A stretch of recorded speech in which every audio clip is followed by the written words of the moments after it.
Olá pessoal, uma gravação externa aqui inédita que eu estou fazendo aqui em Portugal. Estamos hoje aqui em Almada, perto de Lisboa. Atividade de campo hoje vai ser aqui pertinho, no Azeitão. Então aproveitei e peguei a Flávia Antunes, uma das representantes de Dáquila em Portugal, do Núcleo de Portugal. Peguei ela para bater um papo rápido aqui sobre as nossas andanças no norte, lá Braga, que é a terra dela. Aliás, é mineira, né? Mas está em Braga há muito tempo. E Guimarães, Chaves, foi muito legal lá.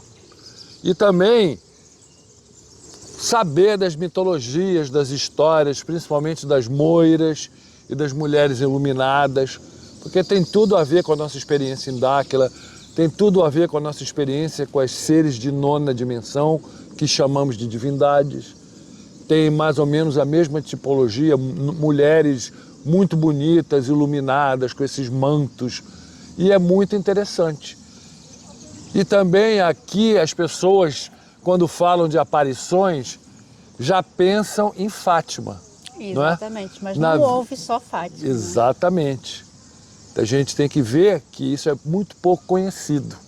Abafado, né? Até abafado. Porque precisava engrandecer ali Fátima, né? Precisava ter até para turismo, né? Até para turismo. Então o restante ia sendo abafado. Não que, por exemplo, alguns padres das localidades, eles até queriam que aquilo fosse para frente. Sim. Só que não se deixava, tá? Ordens superiores não deixavam, mas depois, às vezes, como o povo queria muito que aquelas localidades fossem reconhecidas, sempre acabaram por fazer uma capelinha, não sei o quê, para marcar a história. Mas não se fala muito. É interessante essa passagem que uma vez, conversando com o nosso querido amigo Bilu, ele estava falando assim, brincando, com um grupo grande até. Se fossem outros tempos, já estavam erguendo capelas, igrejas aqui em Dáquila, porque toda vez que a gente aparecia, conversava, as pessoas confundiam tudo e já erguia igreja, capela, coisa, já achava que era manifestação de santo, de não sei o quê.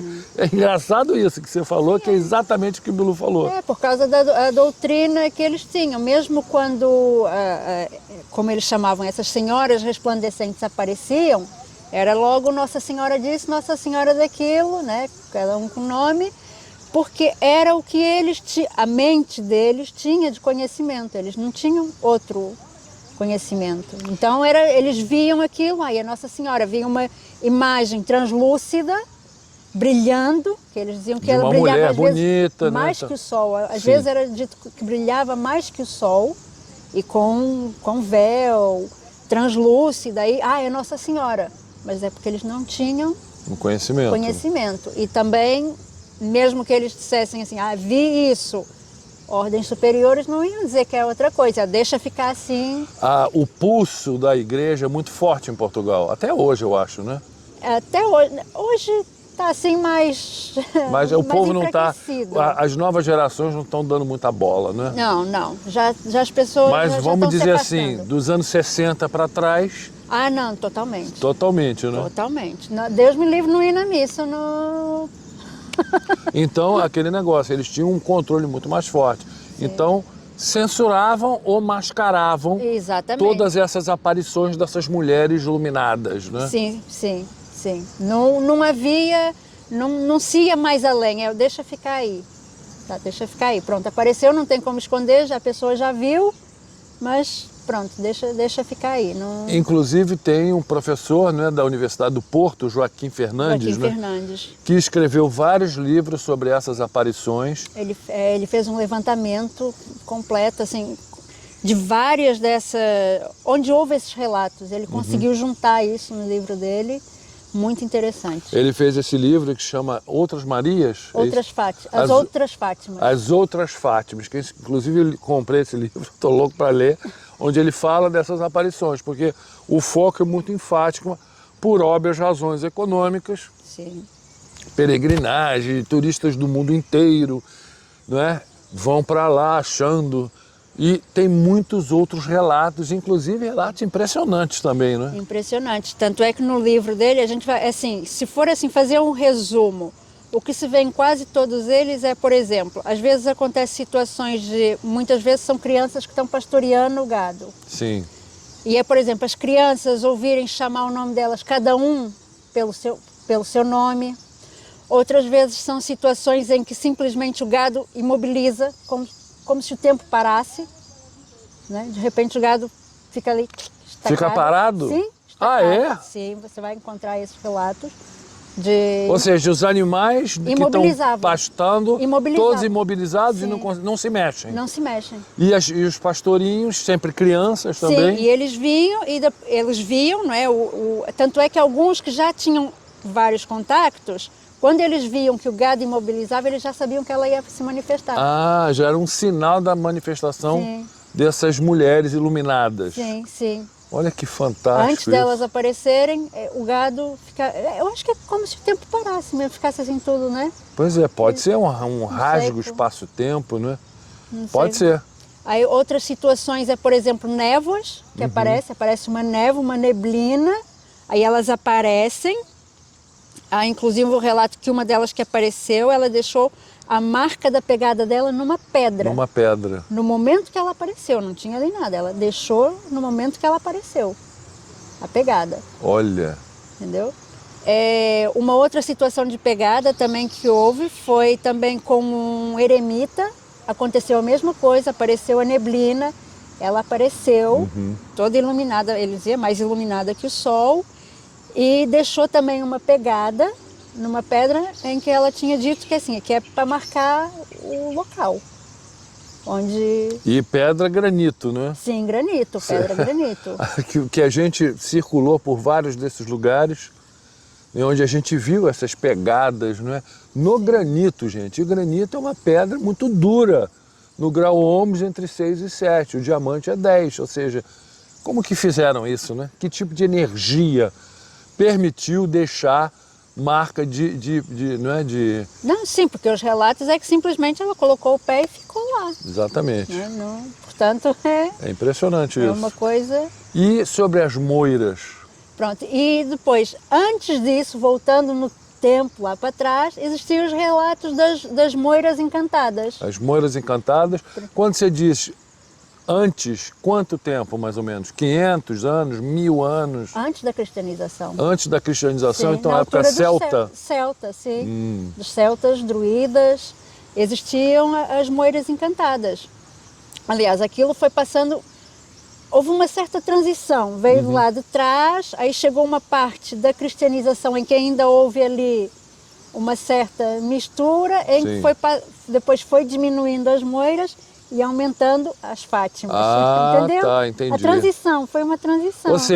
Ou seja, essas seres, essas mulheres iluminadas vêm se manifestando no território hoje, Portugal, há séculos e séculos. Há muito tempo. E através da história, vamos dizer, as civilizações das épocas as reconheciam com nomes diferentes. Exatamente. Lá atrás eram as moiras encantadas, mais recentemente as Fátimas da vida, aí, as porque senhoras. Veio a cristianização e era obrigatório ser Tinha que Maria, ser né? Maria, senão... Tinha que ser Maria, exatamente. Mas nos relatos das moiras encantadas tem algumas outras indicações também muito interessantes, que elas sempre também apareciam junto às pedras, circuitos de água, e elas sempre pediam às pessoas determinadas tarefas. Então passavam compromissos. E se as pessoas conseguissem... O relato é o seguinte, que as pessoas, se conseguissem passar essas tarefas, elas dariam alguns benefícios a essas pessoas. Entendeu? Entendi. Ou por exemplo, levar as pessoas para o, entre aspas, reino dela, conhecer o reino delas, Olha. ou outros tipos de benefícios, mas a pessoa tinha que cumprir as tarefas. Se não cumprissem as tarefas, as pessoas não avançavam. Pessoal de Dáquila está vendo esse modus operandi igualzinho, né? Os contatos com as divindades, que são seres de nona dimensão, não é? Muitos desses contatos se manifestando com uma névoa, que é típico da manifestação dessas divindades, é uma névoa, não é? Exatamente. E também repassam compromissos, não é? Repara. Repassam compromissos. É muito interessante isso. É muito interessante. Depois, voltando depois às Fátimas, alguns depois outros relatos, mostra, por exemplo, as pessoas, por exemplo, a gente está aqui e você começa a ouvir, não é voz na cabeça, é como se alguém ligasse um rádio e você está ouvindo alguém falando. Pá, pá, pá, pá, pá, pá, pá, pá, pá. E também tem esses relatos nas moiras, entendeu? Você ouvir, porque assim, algumas pessoas viam, outras pessoas ouviam. Mas não viam. Mas não viam, porque também tem esses relatos de sonoplastia, chão tremendo. Mas assim, você não via o chão tremendo, você ouvia. Era uma sonoplastia, igualzinho daquela, quando a gente ouve o mataiado, galhos quebrando. Isso é típico também na manifestação dos seres. E a gente pensa que eles estão quebrando, galho entrando, e não é. É só sonoplastia, pedras rolando, pedras estourando. Zumbido de abelha. Zumbido de abelha. Olha só, o modus operandi é igual, gente. As manifestações são iguais. Aqui em Portugal, nesses anos todos, nesses séculos todos. Porque desde lá de trás, pois é. Foi só havendo a transição do nome. Porque entrando na Igreja Católica teve que... Não e a dava gente tendo essa experiência lá no Brasil. Olha que loucura, eu acho isso fantástico. Vamos fazer a transição agora das Fátimas. Das Fátimas para as divindades de nona dimensão. Não é? De nona dimensão, né? Muito legal isso. Passar agora a verdade, desmistificar. E esses relatos dessas moiras também tinham o quê? Tinham especificamente com crianças mais jovens? Ou os relatos assim giram em que tipo de demografia?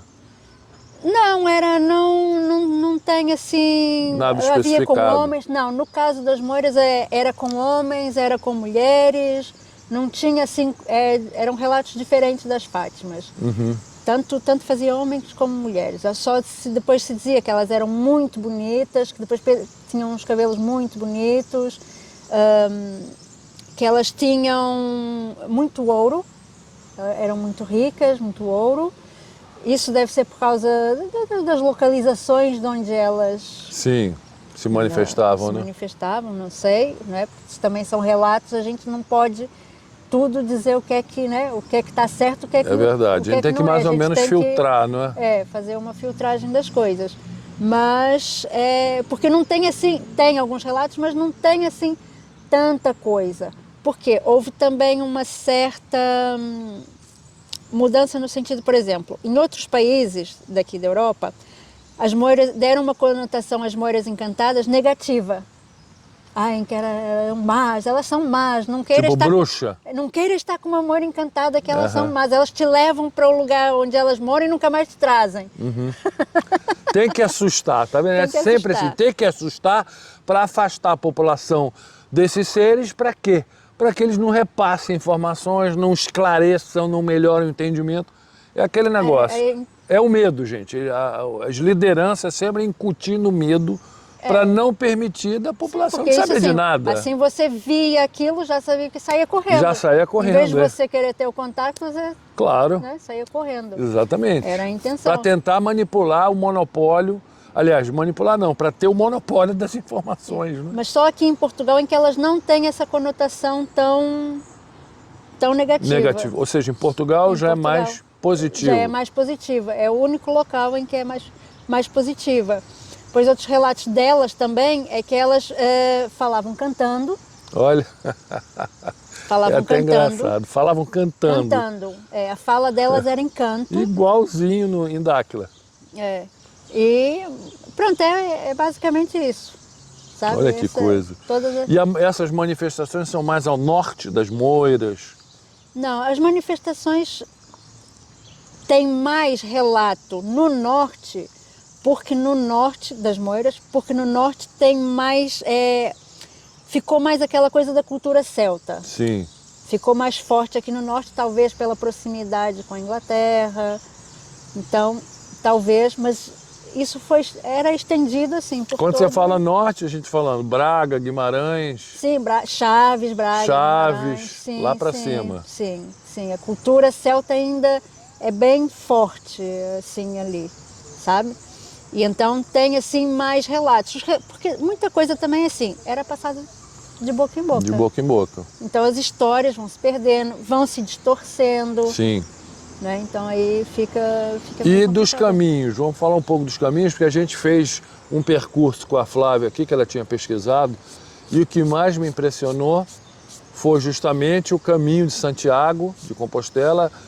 Eu acredito, pelo menos era a minha experiência no Brasil, de achar que o caminho morria, terminava em Santiago de Compostela.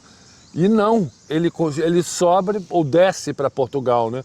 Porque Santiago de Compostela está ao norte, fica a mais ou menos 100 quilômetros da fronteira com Portugal.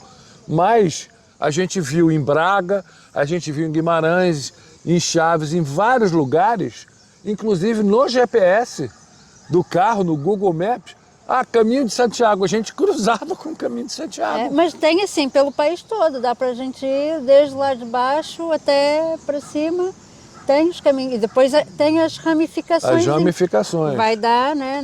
Justamente isso a gente vem falando há anos, dos caminhos de Piabiru, a gente usa esse nome porque é um nome conhecido no Brasil. Mas o que acontece? A gente fala sempre, esses caminhos são mundiais, eles estão em todo o mundo. Nós achamos muitos desses trajetos, desses caminhos, no Paraguai, na Bolívia, no Texas. Eu visitei uma parte lá, chama El Camino Real de los Tejas, que passou inclusive por San Antônio, mas lá estava muito asfaltado, muito já mexido.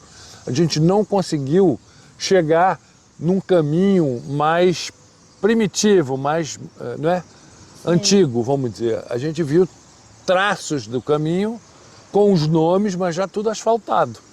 Sim, mas aqui no também norte também, assim. em Nova York, no estado de Nova York, eu descobri em Putnam County, fica mais ou menos 100 quilômetros de Nova York, para cima do estado de Nova York, ali também, eles chamam das trilhas antigas indígenas, mas é muito mais antigo.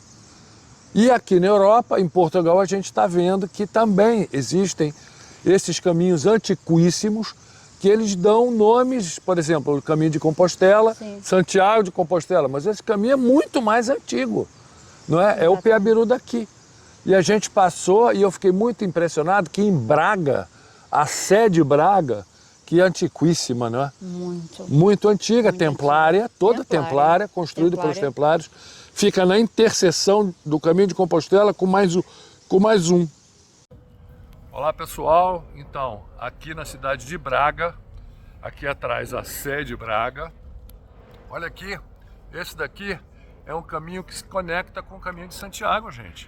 Esse aqui é Piabiru também, olha aí, Piabiru também.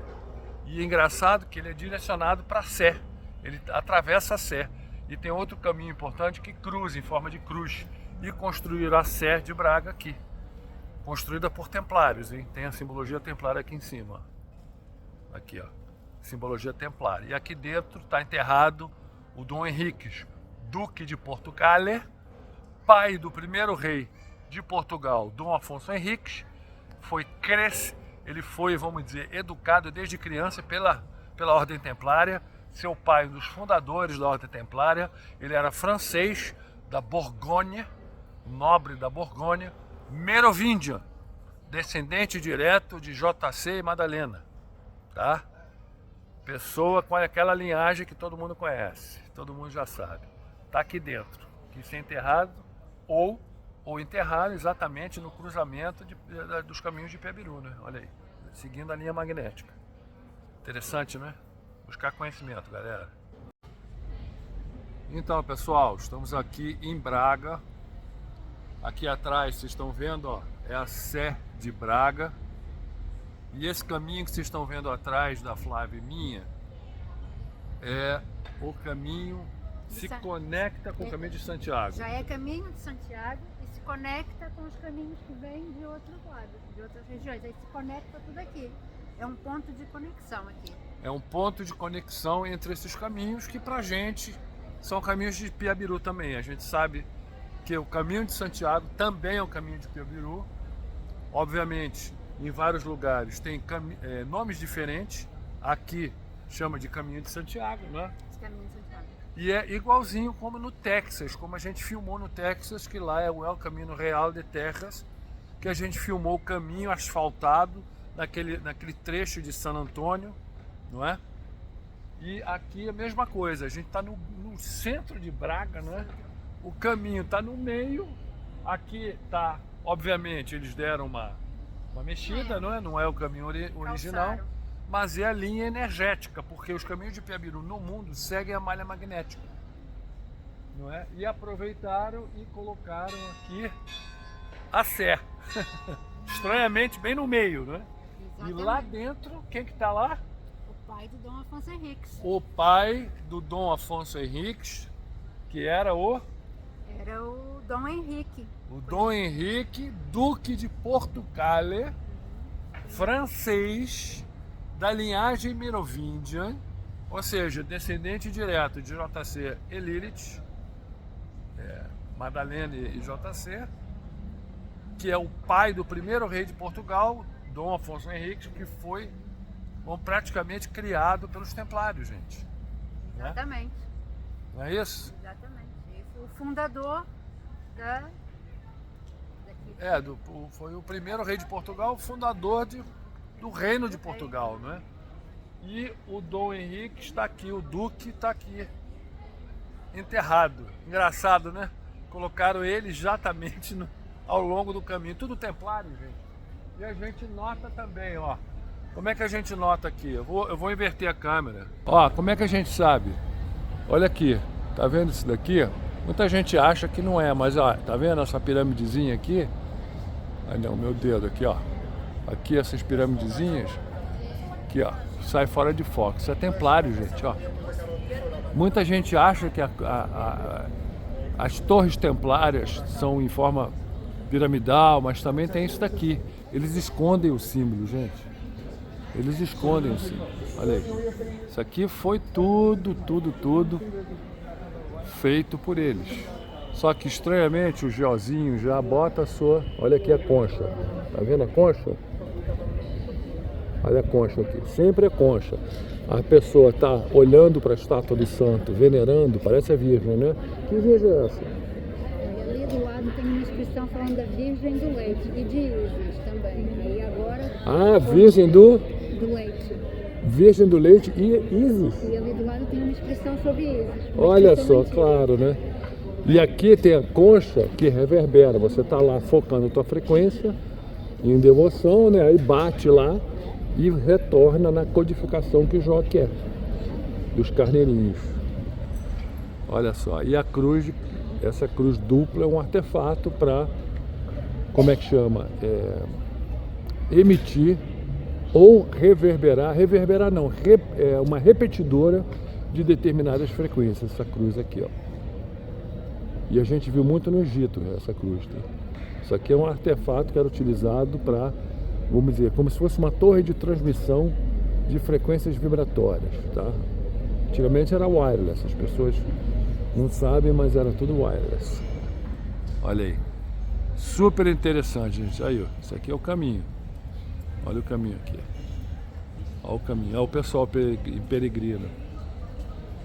Galera aqui, a turistada, aí, olha aí como é que é. Bem no centro de Braga, gente. É isso aí. Como a gente falou, também, não é? Essa descoberta dos caminhos, desses caminhos todos, para justamente montar esse quebra-cabeça, né? Que são os caminhos de Piabiru, que são mundiais. Mundiais. Isso aí. E a descoberta deles. Exatamente. A gente está montando quebra-cabeça, né? E aqui em Portugal é cheio. É impressionante, tem para todo lado. Também foi a primeira nação templária, né? Fundados por templários. Tudo era templário, é impressionante. Projetada também por eles. O Fred Silva, um pesquisador independente, escreveu um livro chamado Portugal, Primeira Nação Templária. Vale a pena porque ele já dá uma ideia do que era. De verdade, tá? Muito bom mesmo.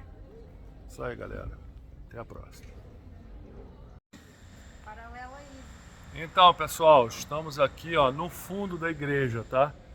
Essa aqui é a Nossa Senhora do Leite, mas é a Isis também, tá?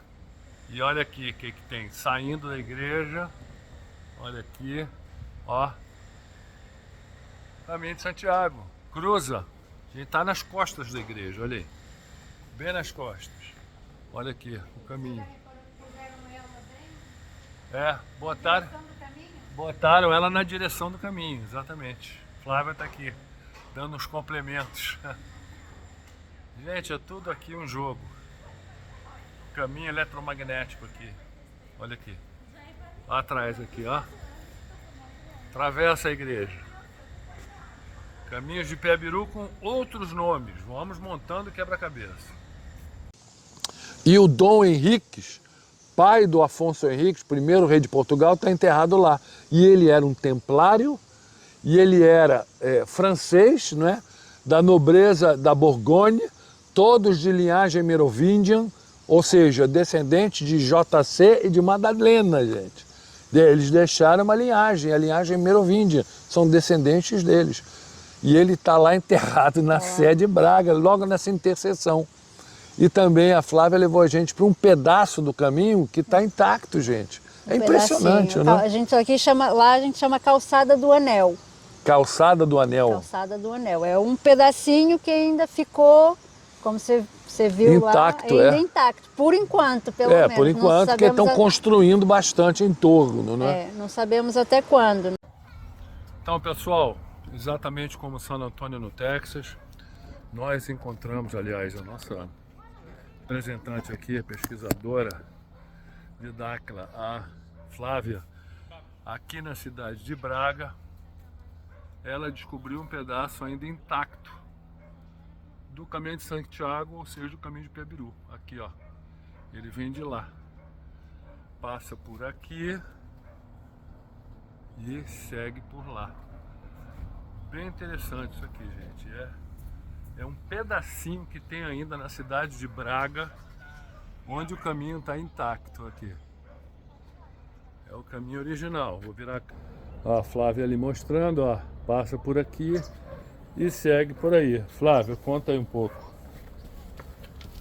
Então, aqui é chama Calçada do Anel, e faz parte do caminho de Santiago e passa por aqui. Você vai ver pelas pedras e pela parte que você vai andando, como ele é bem mais antigo, mesmo a construção do muro, você vai ver desnível, como medieval, praticamente. Dá pra ver ainda que foi a única partezinha que mantiveram intacta. Depois aqui você tá vendo aqui, tá vendo? Que mostra aqui as indicações. Os peregrinos vão seguindo. Aqui chama o caminho de São Bento, né? Como você tinha dito. Não, aqui cruza, que também cruza tudo. O Santiago cruza São Bento e cruza o caminho Ribeiro Minhoto. Aqui é ponto de cruzamento. Um ponto de cruzamento de vários caminhos. Sempre coloca uma igreja, gente.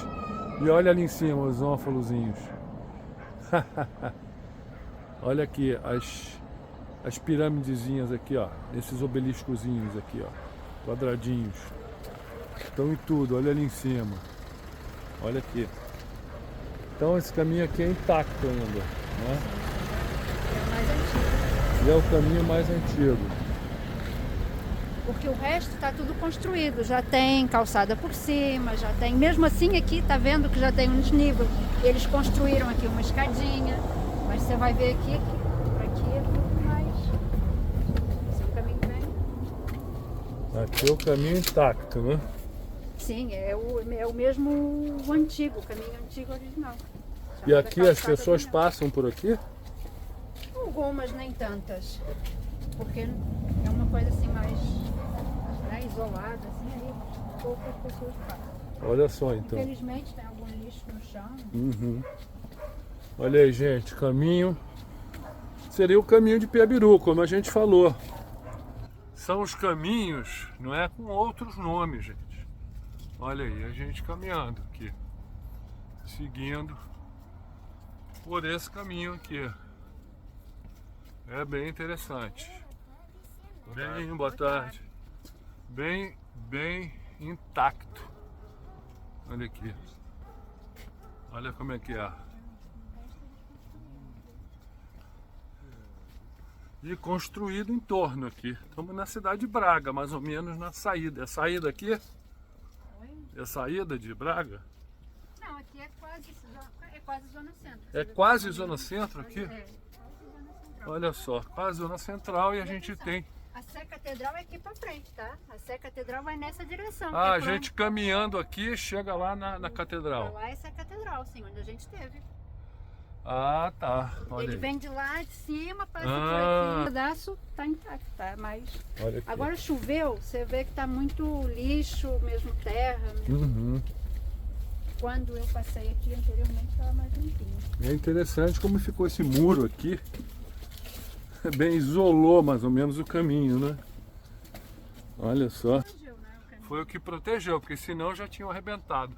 Como nos Estados Unidos, lá em San Antônio, está tudo acimentado. Na cidade de San Antônio. Tudo bem que ela é muito maior do que Braga, mas mesmo assim poderiam ter deixado intacto alguma coisa desse caminho. Olha só. Bem legal, gente, olha. Muito interessante. Como a gente fala, os caminhos de Piabiru estão no mundo inteiro, com outros nomes, tá? Mas eles todos se conectam e convergem para Ratanabar, lá na Amazônia. Au. Tá bem Olhar pro chão. desnivelado, tem que ficar olhando pro chão, olha aí. Viviane cansou. Presta atenção aí pra não cair. Cai não.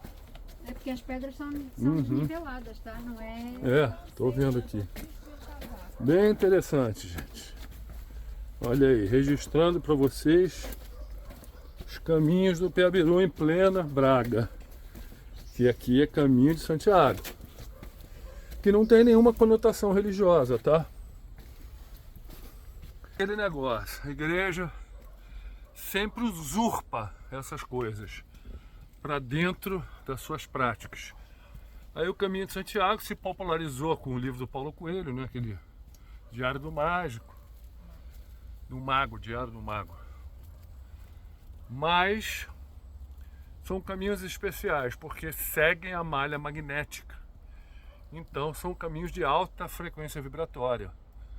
Os índios guaranis, eles eram treinados pelas divindades do panteão guarani, como Tupã.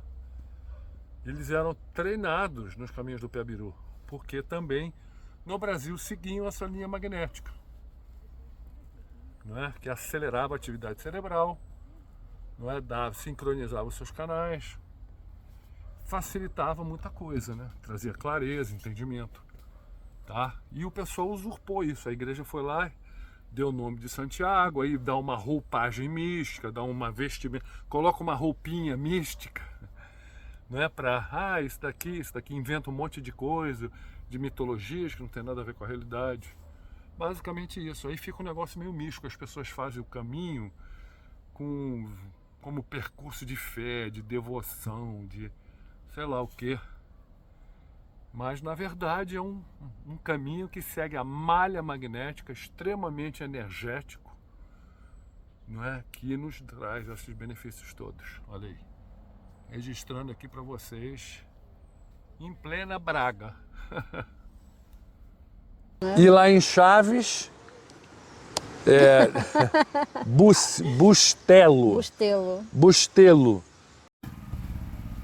Então, pessoal, estamos aqui em Bustelo, que é a freguesia de Bustelo, do lado de Chaves, aqui no norte de Portugal, alguns quilômetros da fronteira espanhola, buscando essas pegadas na rocha. São tão assim meio que famosas aqui, ó, que tá, ó. As pegadas estão no brasão da cidade, olha aqui, ó. Olha as pegadas aqui. Estão no brasão da cidade aqui, Bustelo. E as pegadinhas aqui, ó, estão no brasão da cidade de Bustelo. Olha só, legal, não é? É impressionante como a riqueza arqueológica aqui, totalmente ignorada. Nessa cidadezinha de Bustelo, onde a gente encontrou essa laje, aliás, a Flávia que encontrou essa, vamos dizer, é uma laje de granito gigante, que inclusive estávamos perdidos, não é?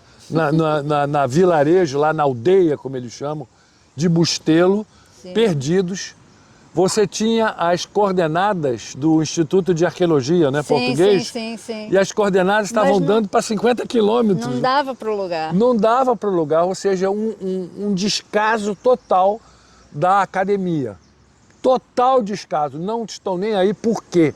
Porque não sabem explicar. Como é que eles vão explicar uma laje de granito entupido de pegadas de todos os tamanhos, em pequena, pegadão grande, e todos assim, em pares, não é?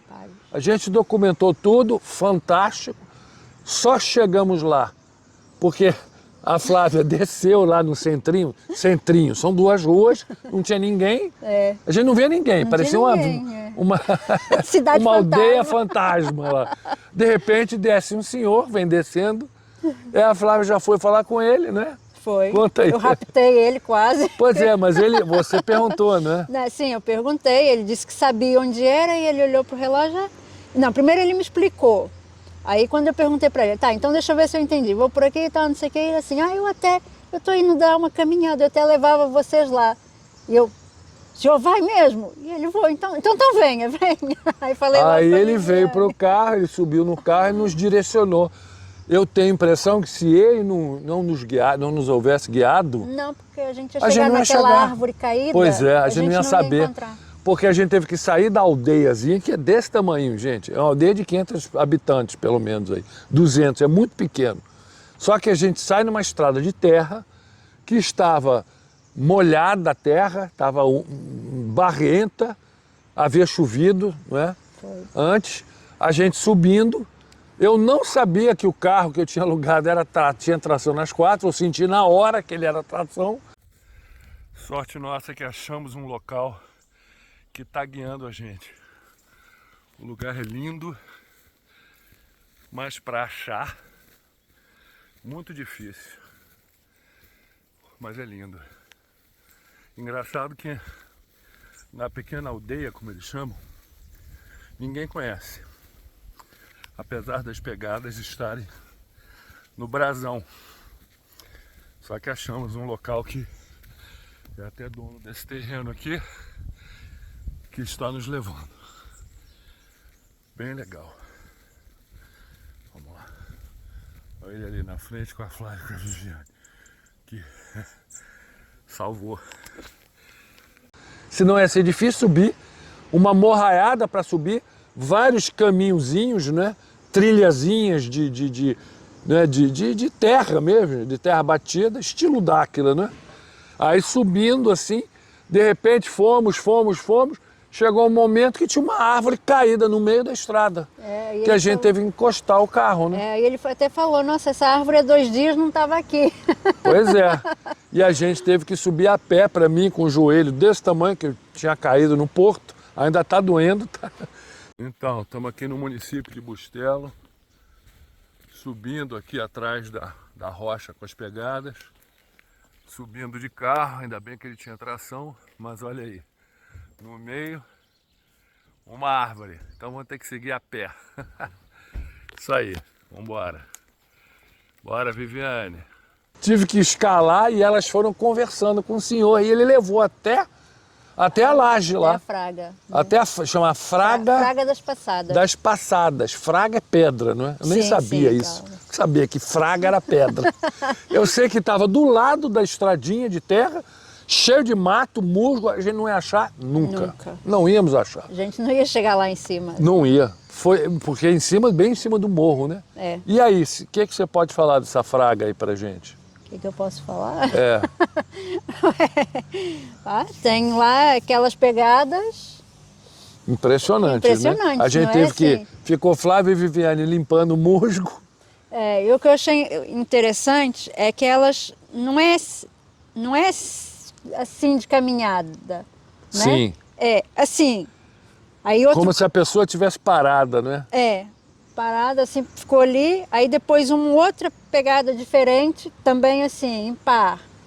Depois... De diferentes tamanhos. Tinha pequenininha, tinha uma desse tamanhão, que devia ser alguém de 3 metros de altura. Era um pezão desse tamanho, enorme. Eu medi assim, dava mais ou menos 2 dos meus. 2 assim, do seu, né? Olha só. Ou seja, pegadas enormes. E com diferentes calçados. Umas calçadas e outras descalças. Outras descalças. Agora, isso é no granito.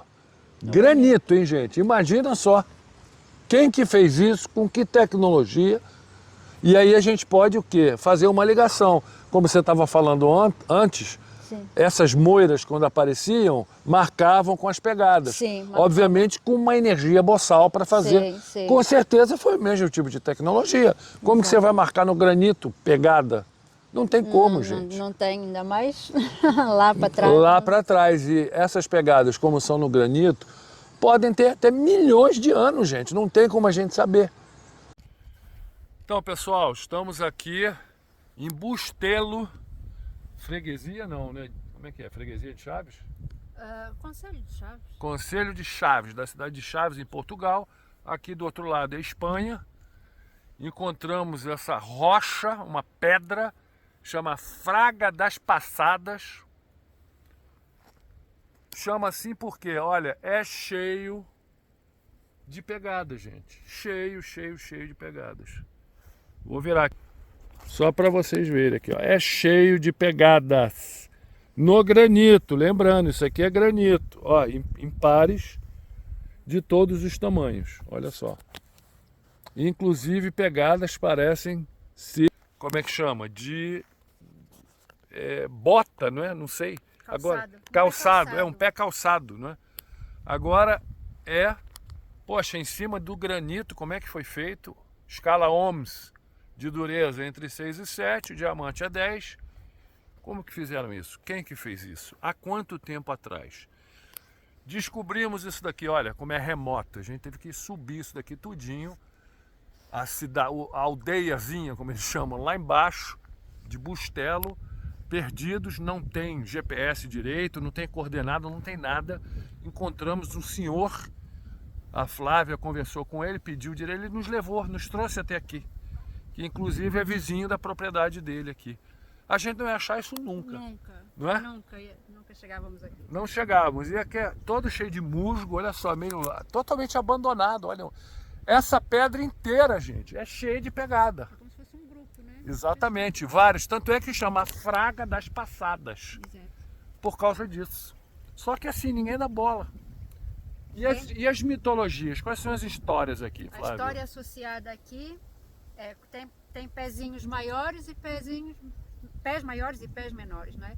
Então a história que eles contam é que as pegadas maiores seria de um judeu errante que perseguia o menino Jesus, que as pegadas mais pequenas seria do menino Jesus. Olha só. Então, era um judeu errante perseguindo o menino Jesus. Essa é a mitologia local, não é? Olha só, sempre distorcendo, dando uma roupagem mística. Aí o pessoal vem, cultua a pegada de fulano, de ciclano. Só que eu tô achando que ninguém cultua nada aqui, porque tá assim totalmente abandonado, olha só. Totalmente abandonado, gente. Um lugar importantíssimo, maravilhoso, lindo, lindo, lindo. E infelizmente ao léu, né? E a gente tá aqui fuçando, descobrindo todo esse tipo de vamos dizer, marcações megalíticas, vamos dizer. Tem tudo a ver com Ratanabá isso aqui. O Bilu, nosso caro e querido Idibel, já nos falou inúmeras vezes dessas pegadas. Já encontramos no Cerro Iaguarão, no Paraguai, encontramos em vários pontos no Brasil, não é? E agora aqui em Portugal. Isso daí, né? Incrível, né? Incrível. Ou seja, é uma relíquia, é um negócio assim, um pequeno sítio arqueológico impressionante. Abandonado. Abandonado, sem uma placa, sem nada, ninguém lá. O próprio senhor, ela perguntou, não é? Uhum. O que ele falou? Não, ele falou, eu sou daqui, eu moro aqui há tantos anos, isso para mim não tem importância nenhuma. Eu acho que foi alguém no passado que pegou e colocou o pé lá e marcou. Olha só, no granito, como é que o cara vai fazer, vai marcar no granito? Mas o senhor morava lá? Sim, e nunca deu valor. Nunca deu valor, não estão nem aí, não sabe mais nem para que serve. Ou seja, um negócio muito, muito estranho, não é? Sim. Naquele outro ponto que a gente foi, com o menir e aquelas pegadinhas também. Ah, também. Também, não é? Totalmente abandonado. Nesse lugar, mas nesse lugar tinha uma plaquinha lá. Estava mais arrumadinho, né? Estava mais arrumadinho, mas é um lugar que ninguém vai também. Ninguém vai também. Ninguém vai. Tem interesse nessas coisas aqui. E aquele lugar, o nome, você lembra? Eu já esqueci. Luzim. É Luzim. Luzim. Luzim, deve ser o quê? Mais ou menos uns 100 quilômetros dali? De Bustelo? É, talvez mais um pouquinho. É. É, talvez mais um pouquinho. E também com uma pegada no granito, gente, na pedra. Pedra. Só que uma pegada menorzinha, não é? Sim, menorzinha, descalça, mas Descalça. que dava para sentir os dedos Isso, ali. É dava. como se tivesse pisado na areia. Exatamente, parecia isso, gente. É um negócio impressionante. Você dava para ver os dedinhos assim, o pé perfeitinho. Então, como eu falava, gente, os menires, aqui essas pegadas, não é? Bem nítidas e praticamente ignorado. O pessoal não fala, não comenta. Por quê? Porque são, vamos dizer, situações muito inconvenientes para a arqueologia tradicional, não é? Acadêmica, que não sabe como explicar, como que foi feita uma pegada dessa em granito, como a Flávia estava lembrando, que na escala Mohs está bem alto, é muito duro, não é de qualquer maneira que se faz uma pegada dessa. São antiquíssimas, podem ter aí 10 mil, 30 mil, 50 mil, 100 mil anos, 1 milhão de anos, como inúmeros artefatos que encontramos na Amazônia. Artefatos não, né? Marcas, indícios, pedras com gravuras, coisas assim impressionantes. Não é pintura, tá? São gravuras na rocha, no granito, gente. Quem que fez, o que é aquilo, símbolos assim, estranhos. Inúmeros indícios nos caminhos de Peabiru, tem essas pegadas, tem essas marcas, já encontramos no Paraguai, já encontramos em vários lugares do Brasil, lá no Cerro de Yaguarão tem muito parecido, no Paraguai, tem muito parecido, e nossos parceiros dizem, inclusive o Bilu já falou, que ele fez aquelas pegadas todas, possivelmente, é um pé menorzinho esse aqui, pode ser o pé do Bilu também, não sabemos, não temos ainda confirmação. Mas é aquele negócio, são coisas muito interessantes, muito fortes, indícios muito fortes. Aqui tem caminhos, tá? Mas tem a cidade aqui embaixo, Luzim, Penafiel, é aqui, a gente está praticamente na cidade, não é? Foi um recinto que foi separado aqui para conservar, mas assim, bem largado, né? Bem assim, não tem nada demais, uma plaquinha indicando para vocês verem como são inconvenientes essas coisas.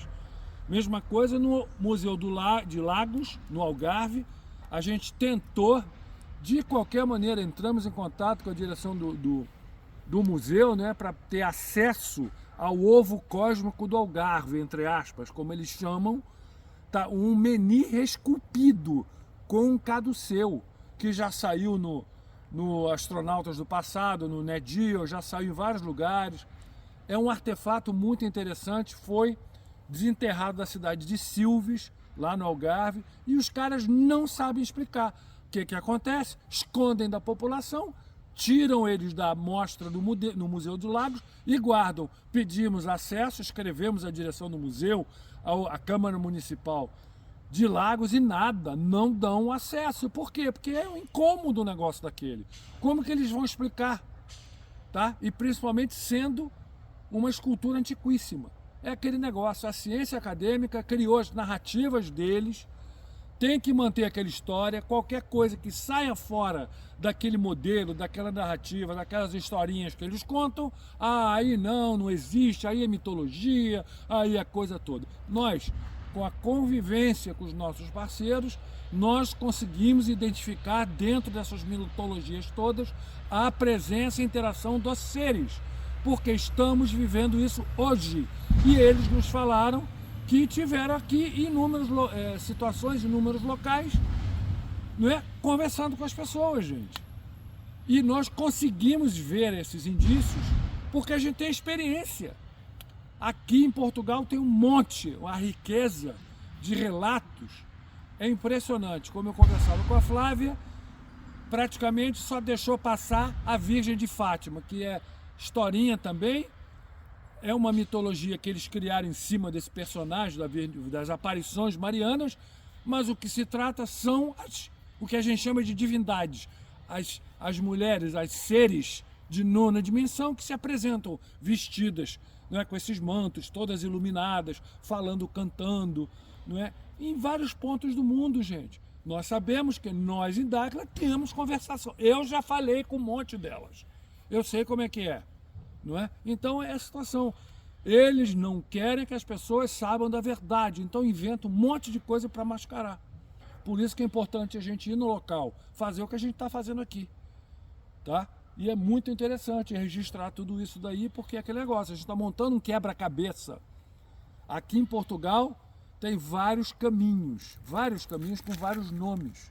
Não é? E a gente vai, não é, percorrer alguns deles, vamos registrar para mostrar. Faz toda parte da rede dos caminhos de Piabiru, como a gente chama no Brasil. Aqui tem outros nomes.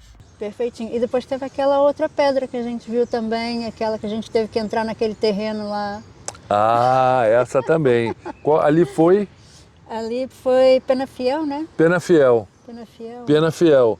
Que a gente chegou, a Flávia tinha descoberto esse lugar. É uma pedra, gente, também cheia de passos, cheia de marcas de pé.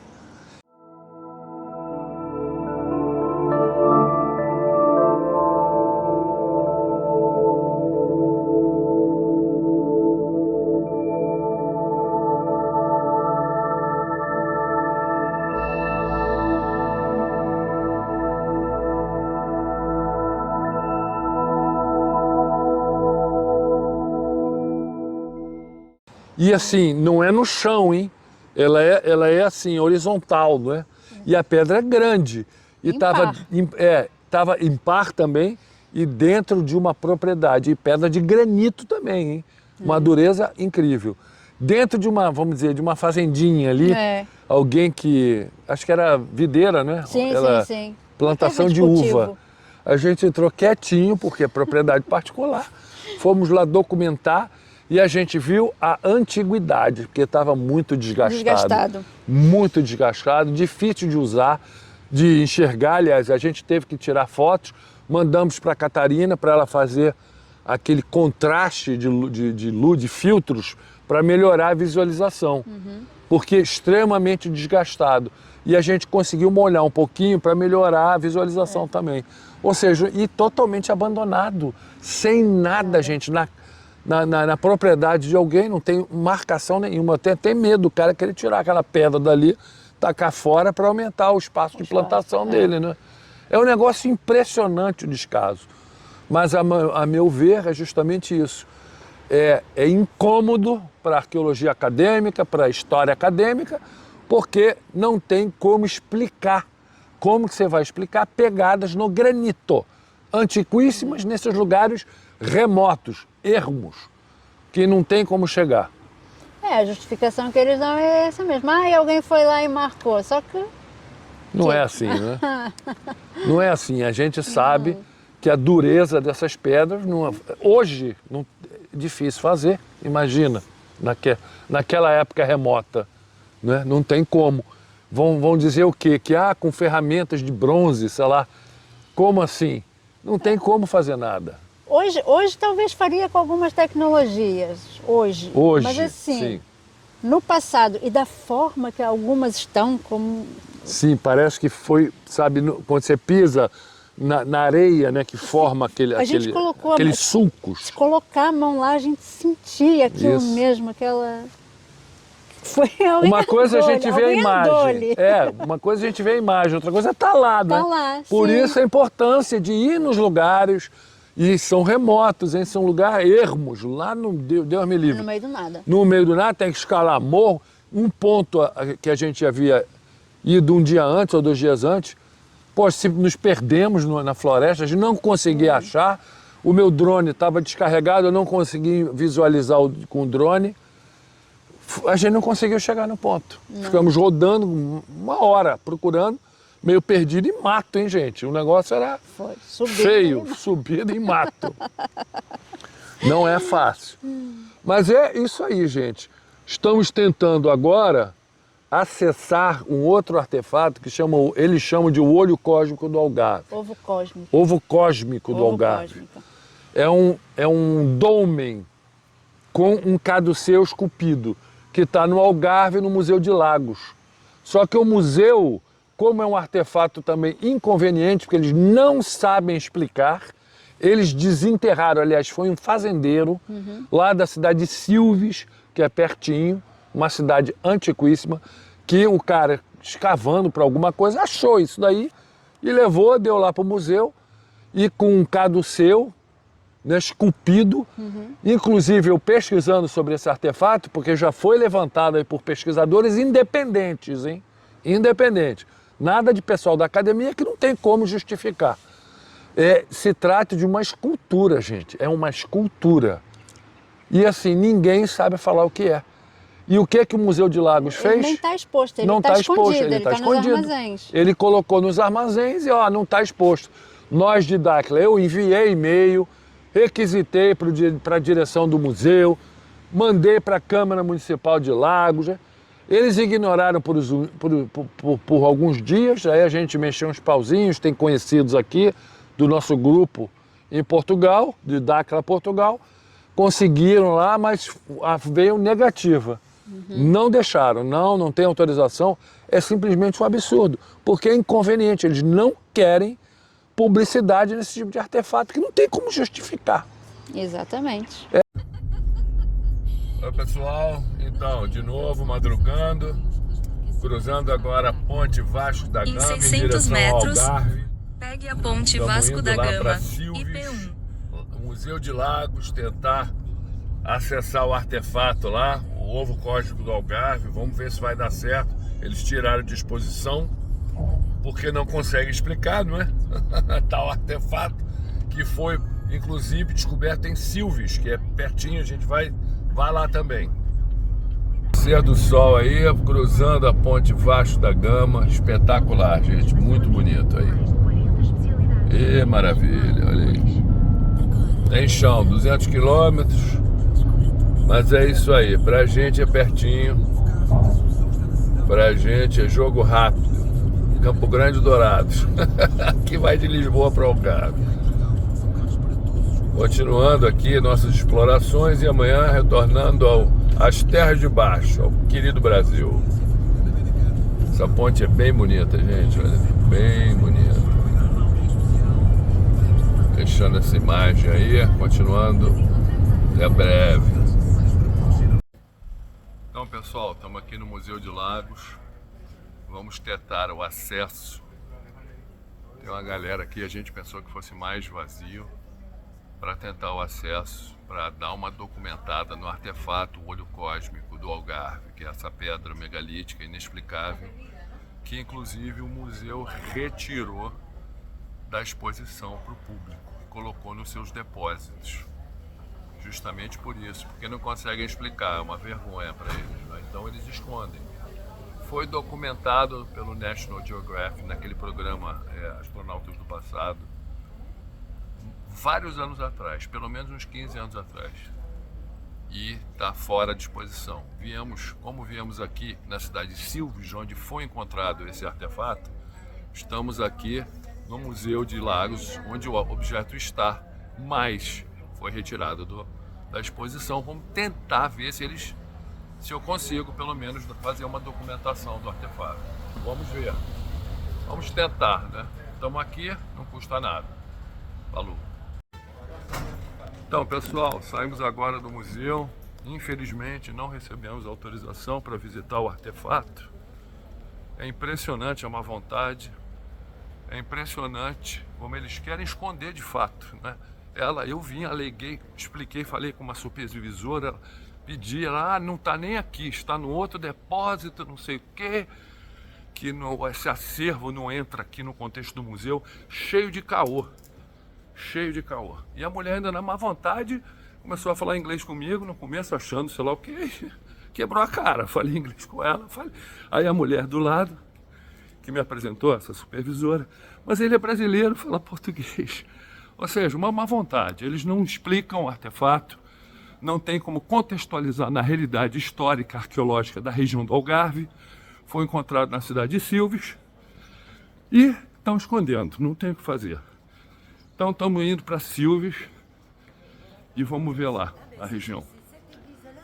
Tentamos, não deu certo, E é isso aí, pessoal. Vamos avante. É surreal, gente, é aquele negócio.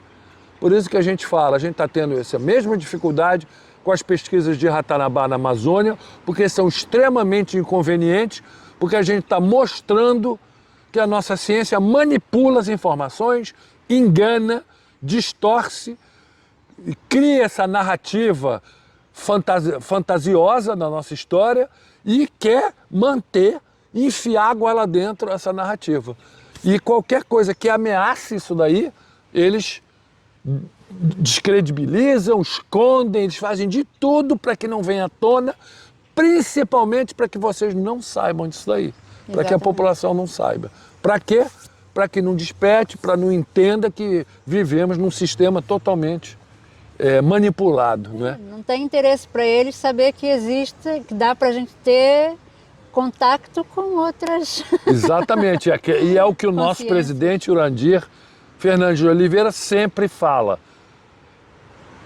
O desespero das lideranças mundiais, tá? Em manter a população afastada do fenômeno UFO, de qualquer coisa que tenha relação com extraterrestres, com informações de extraterrestres, mas eu digo contatos reais mesmo, né? Não essa fantasiada que a gente vê por aí. Eles não querem isso, daí é um problema. Por quê? Porque o elo perdido de tantas perguntas está justamente o quê? No fator extraterrestre. Sim, porque aí as pessoas despertam, exatamente. Aí acaba a Matrix, né? Acaba a Matrix, a gente rompe a Matrix, porque o pessoal vai comer. Aí vai ter o quê? Vai ter subsídios para montar o quebra-cabeça, vai ter as peças que faltam para completar as lacunas aí, dessa manipulação toda. Então é isso aí, pessoal. Conversinha rápida aqui, a gente tem que seguir para a atividade de campo. E agradecer a Flávia. Eu também agradeço, muito obrigada. A pesquisa dela, o estudo dela, as indicações, levou a gente para cima e para baixo. Foi bem samurai lá, subindo o morro, descendo o morro, chuvarada. Foi bem bom. Foi um prelúdio para Dáquila, porque Dáquila também é assim. Essa doideira. Agora vamos continuar pesquisas, mais pesquisas, tem muito livro para ler. Tem muito livro para ler, muita coisa para descobrir.